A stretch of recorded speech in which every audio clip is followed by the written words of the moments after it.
আমার যদি 1,20,000 টাকা দাও তাহলে আমি গরুটা দিবা আনি। তাহলে কি করা যায়? আচ্ছা 1,20,000 চেয়েছে, আমরা 1,10,000 কই, কোরবানির গরু তো বেশি একটা দামাদামও করা যাবে না। চাচা কি কই? আচ্ছা তাহলে হলে গরুর কি এমনি কোনো ঝামেলা টামেলা আছে, শিং ভাঙা টাঙা বা গরুর বাপ কোনো ঝামেলা নেই, কোনো অসুস্থও না, গরুটা খুবই ভালো আছে, কুরবানি দেওয়ার মতো গরু। আর যেহেতু আমার উম্মনের অল টাইম সে গরুর জন্যই কাইন্দে মরতেছে, আমি বেঁচে ফেলবো বলে। আর এই মহব্বতের জিনিস কুরবানি দিয়ে সবচেয়ে উত্তম। তো ঠিক আছে, তাহলে হলো আপনি কথা মতো আর করেন না, আমরা আপনার ঠকাচ্ছি না, আমরা 1,10 দিয়ে দিবানে। আপনি আর কথা বললেন না, আমি কম বেশ শুনিছি আপনার গরুর দাম কিরাম হয়ে যায় না বেটা? সমস্যা নেই, আমার মনে হয় যে ঠিকই হবে না। আচ্ছা যাও, দিলাম তোমাকে। তাহলে কিছু টাকা অ্যাডভান্স করে দেন। দিয়ে রে চাচা কিছু টাকা।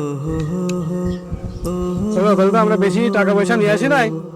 আর হলো কথা হলো যে এটা রাখেন, অ্যাডভান্স দিয়েন না কারোর, হাটে হাটেও নেওয়া দরকার নেই, বুঝছেন? আবহাওয়া খুব খারাপ, এই জন্য আমরা চিন্তা করলাম যে গ্রাম থেকে গরুটা কিন।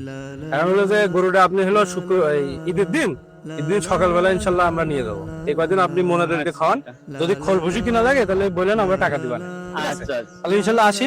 সুমন, তাহলে তোমার গরুটা তো তুমি একটু যত্ন আদি করো, আল্লাহ ভরসা। হ্যাঁ, আল্লাহ তোমার উত্তম প্রতিদান দেবে।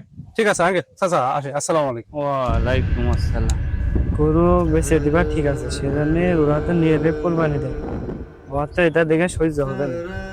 শোন বাপ, আমাদের গরু কুরবানি আল্লাহের কাছে বেঁচেছি, তো আমাদের সৌভাগ্যের কপাল। আর প্রিয় বস্তু কুরবানি দিতে হয়।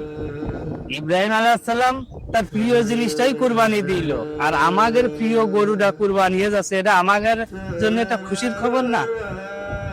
তো ও নিয়ে তো চিন্তা করিস না বাপ, তোর তো আরো খুশি হওয়ার কথা যে তোর সবচেয়ে প্রিয় জিনিস কুরবানি হবে।